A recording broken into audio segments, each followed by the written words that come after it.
A mediados de 1996, en el centro de Buenos Aires, un sacerdote se encontró con algo sorprendente al terminar una misa. Al fondo de la iglesia, entre los bancos, había una hostia consagrada abandonada.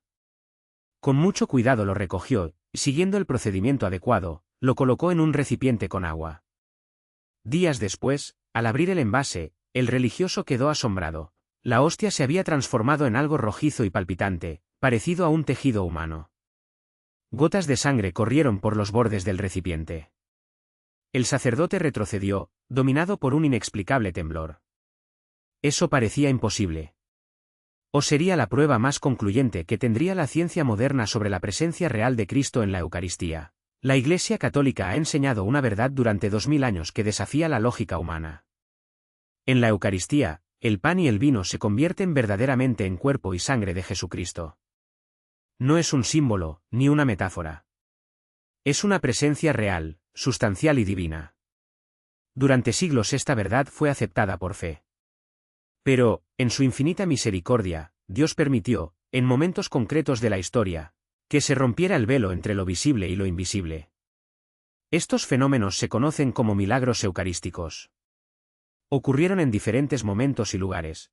Fueron presenciados por gente corriente y analizados por científicos escépticos.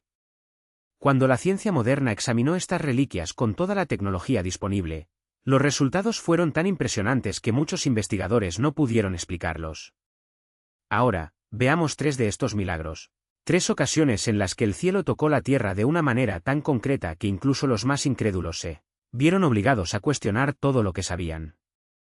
El primero de ellos tuvo lugar en Buenos Aires. Volvamos a aquella iglesia de agosto de 1996. El padre Alejandro Pezet se encontró ante un dilema. La hostia que había recogido y puesto en el agua no se disolvía. Al contrario, empezó a sangrar. Durante semanas, ese material permaneció inalterado, desafiando todas las leyes de descomposición. El obispo auxiliar de la arquidiócesis en ese momento, don Jorge Bergoglio, quien más tarde se convertiría en el Papa Francisco, fue informado de lo sucedido. La decisión fue clara: registrar el fenómeno en fotografías y preservar la muestra. Durante años la reliquia se mantuvo en secreto. Hasta que, en 1999, el arzobispo decidió someterlo a un riguroso análisis científico. Pero había una condición: los científicos no podían saber el origen del material. La prueba debía ser completamente ciega, sin ninguna influencia religiosa. La muestra fue enviada a Nueva York, a uno de los laboratorios forenses más respetados de Estados Unidos. El doctor Frederick Zugibe, reconocido cardiólogo y patólogo forense, recibió el material sin ninguna información sobre su origen. Era un profesional serio, acostumbrado a investigar delitos y trabajar con pruebas, buscando siempre explicaciones racionales. Lo que descubrió lo dejó sin palabras. Ese tejido era músculo cardíaco humano. Más precisamente, el ventrículo izquierdo del corazón, la región que más sufre en situaciones de extrema agonía. Pero había algo aún más inquietante: el tejido estaba vivo. Las células permanecieron intactas y pulsantes, como si hubieran sido extraídas de un cuerpo en ese preciso momento. Además, el músculo mostraba signos de inflamación aguda, como si ese corazón hubiera sufrido un traumatismo profundo. El doctor Zugibe, confundido, preguntó: ¿de dónde salió ese material? ¿Quién había sufrido tanto dolor? Cuando finalmente revelaron que se trataba de una hostia consagrada, mantenida en agua corriente durante semanas, el científico guardó silencio. No hubo explicación científica. El pan no se convierte en carne. El tejido humano no puede sobrevivir semanas fuera del cuerpo sin una refrigeración adecuada. Y, sin embargo, aquí estaba la prueba. Es necesario comprender, dijo a los investigadores católicos, este es el músculo del corazón de alguien que ha sufrido terriblemente. Este corazón ha pasado por un dolor extremo, el corazón de Cristo, el sagrado corazón que fue traspasado en la cruz, presente en la Eucaristía, vivo, palpitante, ofreciéndose nuevamente por amor a la humanidad. Pero Buenos Aires no fue el primer caso. Más de 12 siglos antes, otro milagro eucarístico sacudió la fe de un hombre y cambió para siempre la historia de la Iglesia. Corría el siglo VIII, en la ciudad del Anciano, Italia. Un monje benedictino celebró misa matutina, como todos los días, Pero esa mañana su corazón estaba cargado de dudas. Ya no podía creer que aquel trozo de pan se hubiera transformado en el cuerpo de Cristo. Parecía imposible, absurdo incluso para un religioso consagrado. En el momento de la consagración, cuando pronunció las palabras «Este es mi cuerpo, esta es mi sangre», algo inimaginable sucedió ante sus ojos y los de toda la asamblea presente. La hostia se convirtió en carne y el vino en sangre viva, que inmediatamente se coaguló en 5 glóbulos distintos. El monje cayó de rodillas, llorando, ante el altar. No hubo más dudas. Dios había respondido de manera visible, tangible e irrefutable. Esa reliquia se conservó. Durante siglos, peregrinos de toda Europa han viajado para contemplar la carne y la sangre de Cristo. Incluso hoy en día, el material permanece visible e incorrupto. Pero la historia no termina ahí.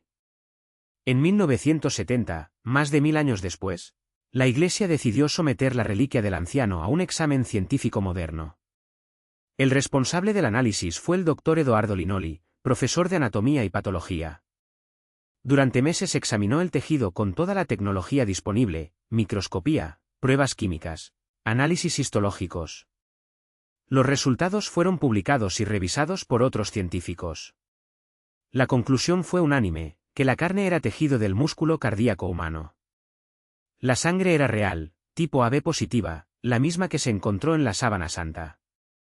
Y lo más extraordinario, el tejido permaneció perfectamente conservado, sin ningún signo de descomposición ni tratamiento de momificación, desafiando todas las leyes de la biología.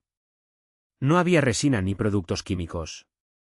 Nada que explique cómo un trozo de músculo cardíaco y sangre coagulada pudieron permanecer intactos durante más de 12 siglos. El doctor Linoli, hombre de ciencia, declaró, la conservación de la carne y la sangre, que han permanecido en su estado natural durante 12 siglos y expuestas a la acción de los agentes atmosféricos y biológicos, es un fenómeno extraordinario. Dios había permitido que el milagro resistiera la prueba del tiempo para que, incluso en el siglo XXI, pudiéramos ver y creer. Todavía hay un tercer milagro, aún más reciente, que refuerza un patrón imposible de ignorar. En 2008, en la pequeña ciudad de Sokolka, Polonia, durante una misa dominical, una hostia consagrada cayó al suelo. El sacerdote lo recogió con cuidado y, siguiendo el protocolo, lo colocó en un recipiente con agua para que se disolviera de forma natural. El sacristán guardó el contenedor en una caja fuerte. Una semana después, cuando abrió la caja fuerte, se sorprendió, la hostia no se había disuelto. En su lugar había una mancha roja con una extraña textura orgánica. Parecía tejido humano. Parecía sangre. El obispo de Białystok, Dom. El obispo de Białystok, Dom Edward Ozorowski, fue inmediatamente notificado. Sin dudarlo, ordenó que la reliquia fuera fotografiada, preservada y sometida a rigurosos análisis. Para ello, convocó a un equipo de expertos de la Universidad de Medicina de Białystok, entre ellos profesores de patología forense, para examinar el material. Los resultados fueron tan sorprendentes como inexplicables. Bajo el microscopio, lo que alguna vez fue solo una hostia consagrada resultó ser tejido cardíaco humano. Las fibras del miocardio, el músculo del corazón, se entrelazaron con las fibras del pan, como si hubieran crecido allí, fusionándose orgánicamente con la materia eucarística. Los científicos no encontraron rastros de manipulación o fraude. No había manera de explicar, utilizando métodos convencionales, cómo un fragmento de pan sumergido en agua podía transformarse en células del corazón humano. El tejido no había sido insertado allí. Allí se había graduado. Y una vez más, el órgano en cuestión era el corazón, símbolo de amor, sacrificio y entrega total. El mismo corazón de Cristo, presente en la Eucaristía. Como si Dios mismo, en su infinita misericordia, quisiera recordarnos, de manera tangible, que lo que recibimos en el altar no es un mero símbolo, sino su verdadero cuerpo y sangre. 3 milagros. 3 episodios distintos. 3 países alejados el uno del otro. Y una única conclusión, en la Eucaristía, Cristo está verdaderamente presente, cuerpo, sangre, alma y divinidad. No se trata de poesía. No es una metáfora. Es la realidad. La ciencia, con toda su objetividad, encontró tejido del corazón humano donde debería haber solo pan. Encontró sangre viva donde debería haber solo vino. Encontró vida donde debería haber descomposición. Y no podía explicarlo. Porque hay verdades que la razón por sí sola no puede alcanzar. Hay misterios que solo la fe puede abarcar.